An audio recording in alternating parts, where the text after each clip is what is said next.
Hoje é a estreia do meu podcast aqui no nosso jornal e meu primeiro bate-papo é sobre o Outubro Rosa. A minha entrevistada e a minha convidada é uma mulher inspiradora, cheia de força, de aprendizado, teve várias fases marcantes na vida, o empreendedorismo, a transformação e a superação de um câncer de mama. Hoje ela inspira e ensina outras mulheres. Seja muito bem-vinda, Simone. Obrigada, é um prazer imenso, Mariana, estar aqui com vocês.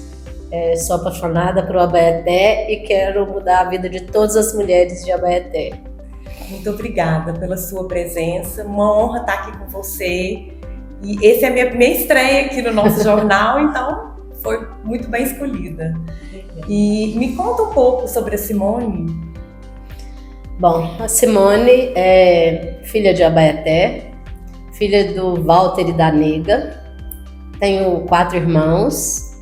Me casei muito nova, ia fazer 18 anos e fui morar em Brasília. A minha história de Brasília é que eu fui para Brasília com a intenção de estudar medicina.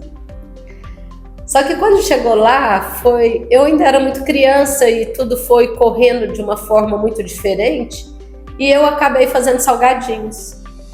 A minha mãe era salgadeira e teve um dia que eu fiz salgadinho e levei para o pré-vestibular onde eu estudava para fazer o vestibular.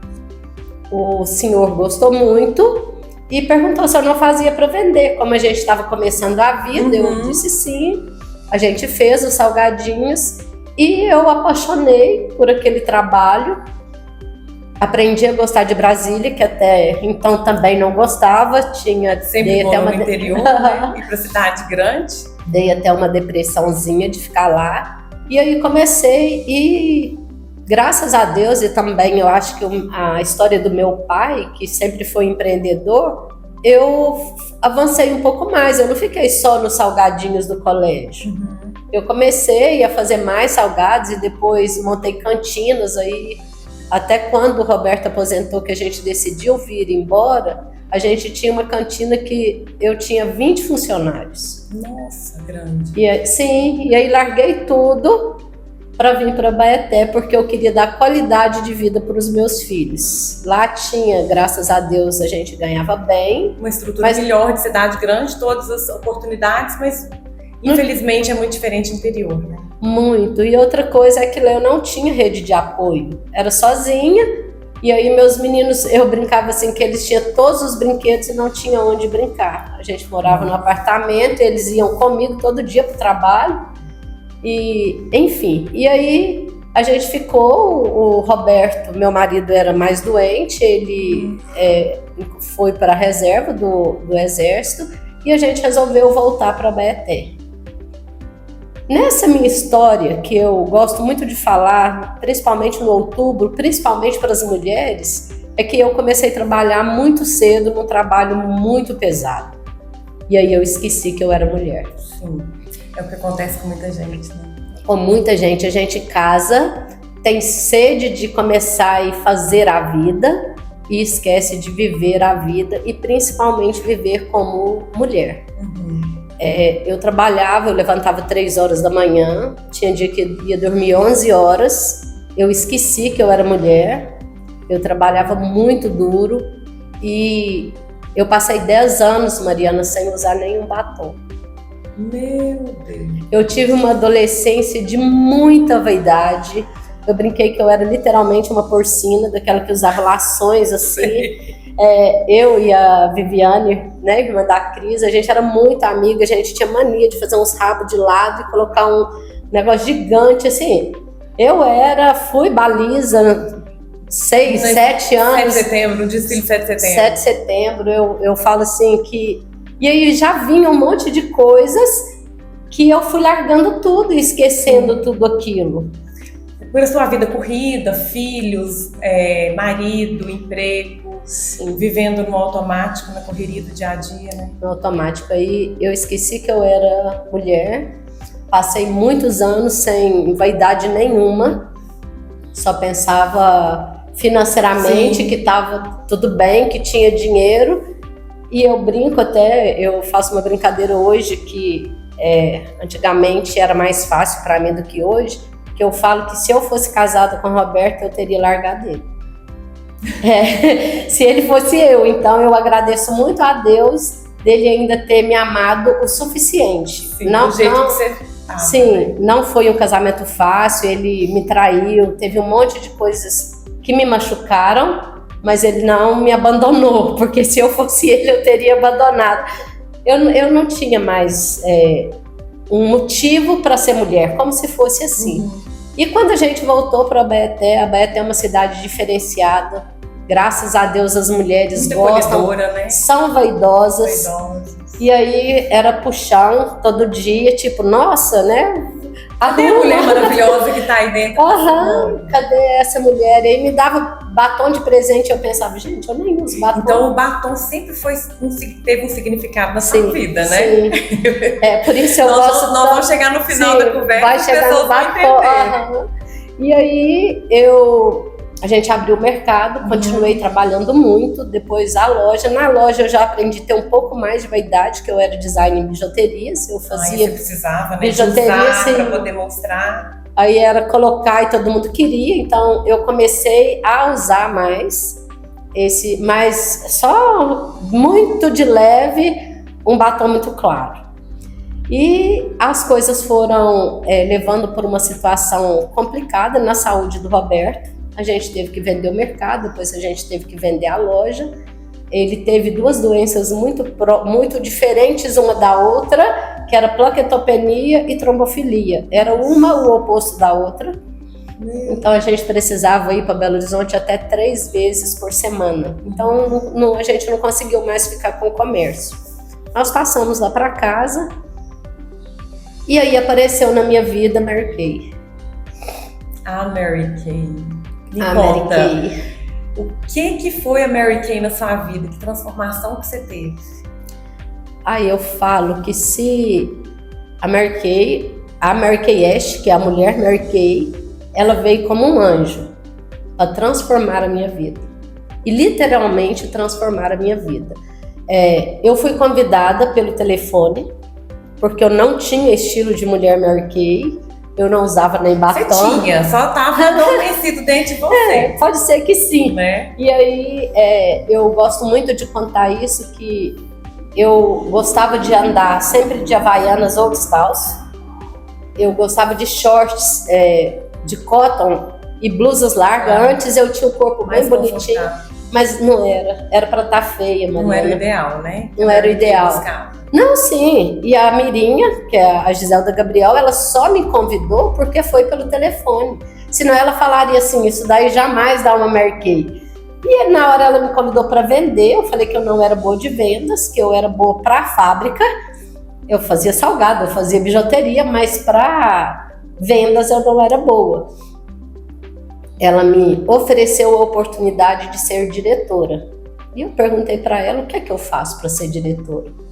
Ela, muito numa simplicidade do coração, ela falou, é só colocar 10 pessoas. E assim começou. E esse só me fez ir pra frente, era só, e aí eu comecei, e aí eu não usava Mary Kay, eu já tinha comprado, já tinha 1 ano e eu não usava nada antes de ser Mary Kay. E aí um dia eu entro no banheiro, o Roberto tava usando. E aí eu falei, você tá usando minhas coisas, Beto? E ele falou assim, não pode? Eu falei, pode, deixa eu te ensinar pra você não desperdiçar. E a hora que ele saiu, meninas, eu olhei assim, aqui no seu olho, que você vai ficar mais novo do que eu. Não vai de jeito nenhum. E aí eu comecei a usar e comecei a passar batom, a me sentir totalmente diferente. E aí o mais interessante é que no dia da minha formatura, eu entrei para a Mary Kay, em 3 meses eu me tornei diretora. E aí no dia da formatura, precisava estar, tinha uniforme na época, e precisava estar de salto. Tinha anos que eu não usava salto. E aí eu fui com tudo emprestado, eu fui o patinho feio daquela formatura, era 15 ou 20 diretoras formando. A formatura da Mary Kay. Da Mary Kay, de diretora. E aí chegou lá, eu usei a saia da Mirinha. Sim. Não. A saia da Mirinha, eu era mais gordinha, a saia foi com o zíper aberto. O blazer da Bárbara, que era mais gordinha do que eu e ficou largão. e o sapato da Valéria, porque o meu uniforme não tinha As três chegada já de estavam na idade. Mary Kay, né? As 3 já eram mulheres de sucesso. Uhum. Eu fui a única de todas as formandas que estava de marrom e todas as outras de azul. Só que ali, naquela hora, eu peguei o poder da mulher.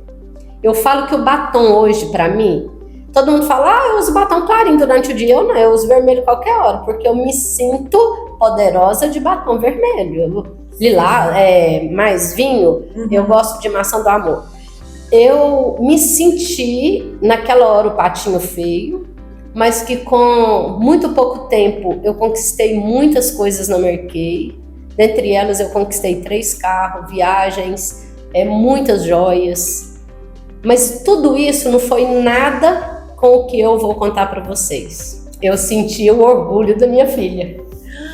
Da Stephanie. Da O Stephanie. empreendedorismo já estava na sua vida desde pequeno, Sim, através sim. dos seus pais. E você passou muito bem isso para o Júnior e para a Stephanie. Sim. E elas são assim, Graças uma a Deus. inspiração, um empreendedorismo na veia, tanto ela quanto o Quanto o Júnior. Robert Júnior, sim. E aí, quando ela me viu de salto, ela teve orgulho de mim.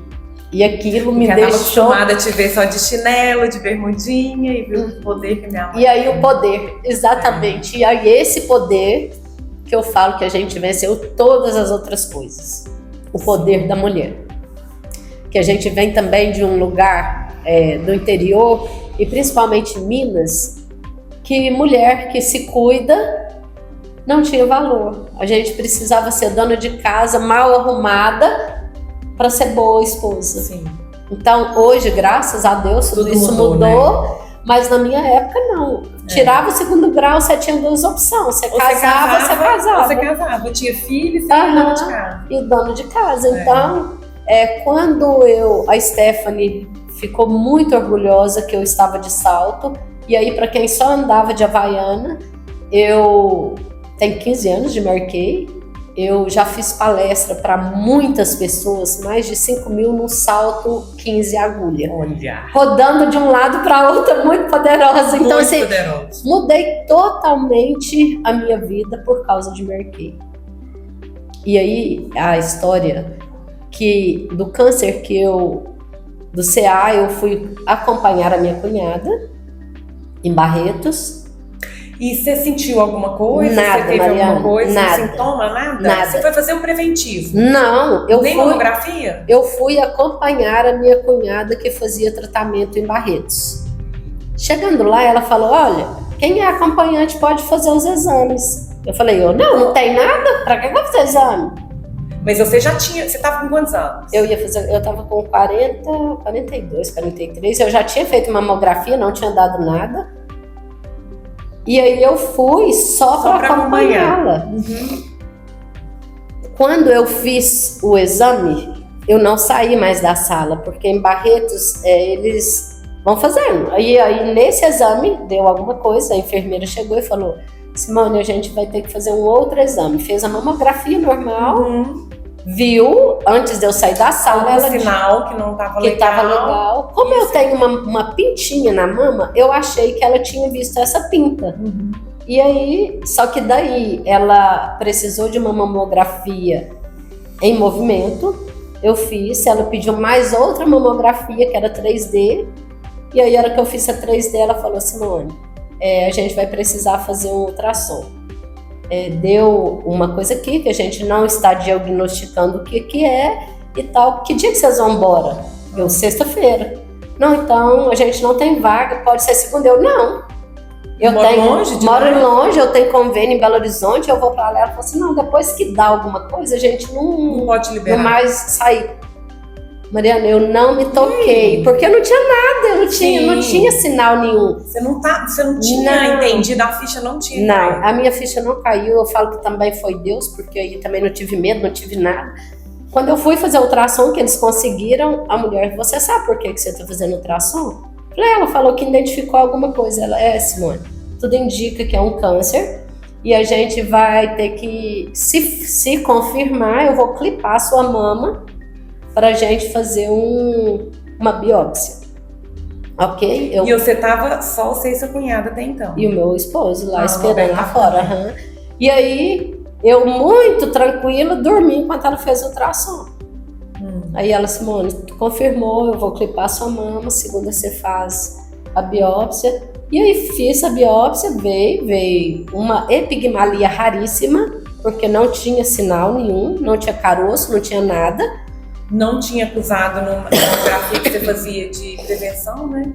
Não tinha. E aí eu já marcou a cirurgia, que lá tudo é assim, marcou a cirurgia, eu fiz a cirurgia e falou que estava tudo ok.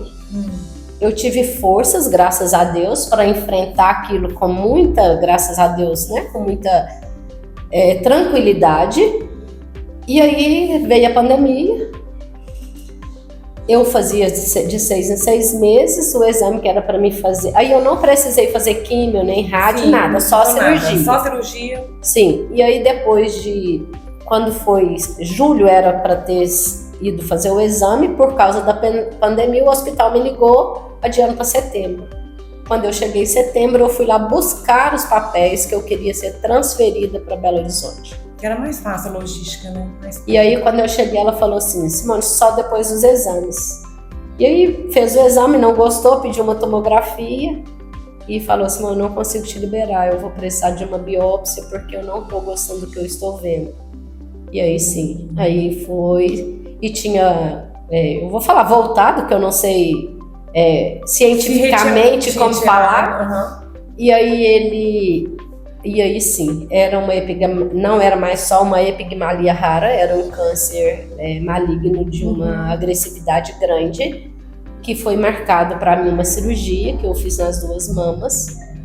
Fiz numa tirando uma parte, fiz na outra para fazer a simetria e também tirar a tal pentinha, que como era uma epigmalia rara, podia voltar, né, como uma célula cancerígena.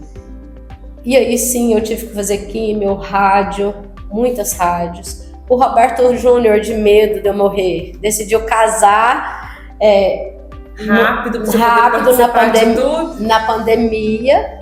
E aí, antes eu tinha terminado de fazer as rádios no início de abril. E aí depois a família foi contaminada pelo vírus e o Roberto faleceu. E eu me perguntava por que ele. Eu estava no tratamento, a minha imunidade estava baixa, de tudo que a gente passou com a doença dele, era a época que ele estava mais saudável. E aí eu descobri uma coisa muito importante, que é por isso que eu coloquei esse pin aqui. Me conta. O significado disso. O Roberto foi primeiro do que eu, porque eu precisava mudar a vida de muitas mulheres. Eu tinha vivido, para mim, um casamento muito bom. 15 anos o Roberto bebeu, me traiu, fez um monte de coisas, mas 17 anos depois, a gente viveu uma vida muito boa, eu brinco que em plena lua de mel. Só que eu descobri que o machismo ainda era maior do que o amor depois que ele morreu. E aí eu descobri que para mim viver a minha vida com o poder que eu tinha, eu precisava estar só. É difícil falar isso, mas é uma verdade muito grande, porque a gente aprendeu a viver na sombra deles. Roberto queria muito o meu sucesso, ele me ajudou muito na Marquei, mas ele queria me aplaudir, ele não queria mais ninguém me aplaudindo. E isso não é ele, que até futuramente eu vou escrever um livro contando essa história de que os homens não fazem por mal, eles fazem porque eles aprenderam. E aí tem algumas histórias de um caderno lindo que ele deixou, que era o nosso caderno da gratidão, que ele fala isso, ele emburrava quando ele achava que eu estava sendo muito audaciosa. E aí depois, nesse caderno que ninguém lia, ele me elogiava. Aí ele falava pra ele mesmo e com Deus. Sim, aí por exemplo, no dia que eu falei na rádio, ele emburrou e depois ele pôs, Senhor, obrigado pela Simone nunca desistir, ter o dom da palavra de falar de Deus. E ele nunca falou isso pra você? Nunca falou pra mim. A gente machismo. Machismo, isso. E foi o que ele aprendeu. Sim. E agora, assim, que também me toca muito, que essa semana, terça-feira, não, mentira, domingo, eu estava gripada e eu não fui para casa da minha avó, que ia ter uma reunião de família lá, como ela já está com 93 anos, eu não quis ir gripada, e eu fiquei em casa. E eu fui dar uma faxina nas coisas e achei o caderno do Roberto do Satti. Nesse caderno do Satti, ele fala muito sobre isso.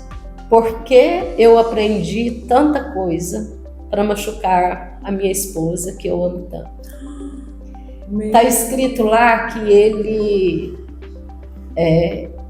agradecia a Deus que eu o amava e não tinha largado com tudo que ele me fez comigo. Mas que eu também tinha aprendido com a minha mãe a aguentar tudo aquilo. Nossa. Então, assim, foi pesado, mas foi libertador. E aí eu entendo por que ele foi primeiro do que eu. Porque eu ainda tinha essa missão de falar isso para o mundo. Uhum. E dentre essas coisas, esse PIN aqui é do Lions. Uhum. Hoje eu sou assessora especial da governadora, no nosso LB3, a primeira mulher governadora de Minas Gerais. Nossa. E assim, porque numa reunião de Leão, eu falei com ela também é viúva, que os nossos maridos só tinham morrido pra gente ser leão, porque senão a gente não seria. E aí eu falei, eu briguei com todas as forças de uma mulher para ela ser governadora, e hoje eu tenho esse cargo de assessora especial da governadora. Que eu acho que é esse um dos motivos de estar aqui no mundo hoje, para defender, para trazer as mulheres para Marquei, para falar do poder do batom. Para inspirar, para ajudar muita gente. E aí hoje eu sei que a Stephanie hoje está também empreendendo na Marquei, Sim. Mãe, e sabe que ela pode continuar linda, maravilhosa, com outro tipo de vida. Eu tô muito feliz, amo o Pequeno Príncipe, e aí esse mês passado eu tive uma consulta online e o médico falou: Simone, tudo indica que você vai receber alta da quimioterapia, que eu faço oral todos os dias, em dezembro. Aí eu brinquei com ele, amo o Pequeno Príncipe, já começa a ser feliz desde hoje. Só mais um, não acho mais um. Não, fica o PIN que eu tinha do ano passado da governadoria, eu fui escolhida para ser assessora da felicidade. E aí também vai um recado para vocês, mulheres. Não importa o que aconteceu, importa o que você vai fazer com o que aconteceu. Porque se eu contar minha história, eu posso chorar o dia inteiro. Mas eu posso fazer dessa história uma inspiração para outras mulheres que passaram o que eu passei. Isso foi o que você me falou quando eu te convidei. Sim. Para poder você me contar um pouco da sua história. E aí eu falei, você topa? Ela falou assim, aí você falou, se for para ajudar outras mulheres, sim, eu topo. E essa é a minha missão. E essa é a sua missão. Sim. E você está curada, graças a Deus. Sim. Né? Nós estamos curadas, que eu também passei por isso. Graças a Deus eu também consegui ressignificar muita coisa na minha vida. Foi muito aprendizado. E Simone, e quando você descobriu esse câncer, você passou por tudo isso que você já passou na sua vida, o que te sustentou? A fé em Deus. Pensar nos meus filhos, que eu acho que quem tem filhos, né, a gente vai até o último segundo por eles. Eu não tive medo, Mariana. Eu falo com todas as mulheres que são diagnosticadas com qualquer tipo de CA, que o câncer não vem para matar ninguém, ele vem para dar vida. Por isso que eu falei, não importa o que aconteceu, mas o que você vai fazer com o que aconteceu. Porque para mim o câncer foi abrir as portas da minha gaiola. Olha, eu não morri. Então, se eu não morri, eu mereço ser feliz. Se eu não fui, eu tenho uma missão para cumprir aqui. Tem pessoas de todos os jeitos. Tem pessoa que vai receber uma notícia e vai cair. Então, para essa que está caindo, eu falo, levanta. Deus não precisa de câncer para levar ninguém. E aí a gente tem uma história muito interessante sobre isso, que é a minha cunhada, a irmã mais velha do Roberto. sempre falou comigo e com a Regina, que é a minha cunhada caçula, que faz um tratamento de CA no pulmão, há 9 anos. E ela falava assim, o que vai ser da minha vida quando vocês duas morrer? Já perdi o Roberto e agora que vocês duas morrer? Só que ela deu uma AVC e morreu. Antes. O ano passado. Então aí, se você está diagnosticado, Deus está te dando oportunidade de transformar a sua vida. Sim. Não é só com o CA, com o câncer, é com qualquer doença. Qualquer doença. Tá com diabetes, falta doçura na sua vida, vai. Então assim, para cada coisa, eu falo com todas as pessoas que me conhecem, faça de cada limão uma limonada. Sim. E de preferência põe algumas gotinhas de groselha para ela ficar rosa. Limonada rosa é uma delícia. Ai, Simone, isso é ótimo. Que alegria, que energia boa. Que força que você tem. Graças a Deus. Muito bom. Vem de uma família de mulheres fortes. Mulheres fortes mesmo. Eu sou amiga da Stephanie, tive a oportunidade de conviver com ela um tempo e eu percebo isso realmente. São todas. E a energia positiva muda muito. Você sabe, a palavra tem poder, sim, né? E você falar positivamente é muito bom. Estou muito feliz de você estar aqui, muito obrigada. Eu que agradeço a oportunidade. Muito feliz de ser escolhida para cumprir a minha missão. Para abrir com chave de ouro, né? Sim. E inspirar muitas mulheres. Sim. E dar força para muitas mulheres. Sim. E fora que eu vou, com a graça de Deus, ser diretora nacional da Marquei, eu estou nesse caminho, eu também não deixei as minhas raízes. Agora eu faço salgados para salvar as vidas. Ai, chama Sabor e Amor. A gente vai fazer tudo com produtos naturais, sem glúten, sem Olha, que ótimo. Aguardem. Quero experimentar. Sim, faço questão. Bom, o que eu deixo de recado para vocês é que cada mulher saiba a sua missão. Nós fomos feitas para trazer a felicidade ao mundo e a nossa missão é ajudar, mudar e transformar a vida de cada mulher que passa por nós. Nesse Outubro Rosa, se cuide, se ame, porque é impossível amar alguém sem nos amar. Muito bem, muito obrigada.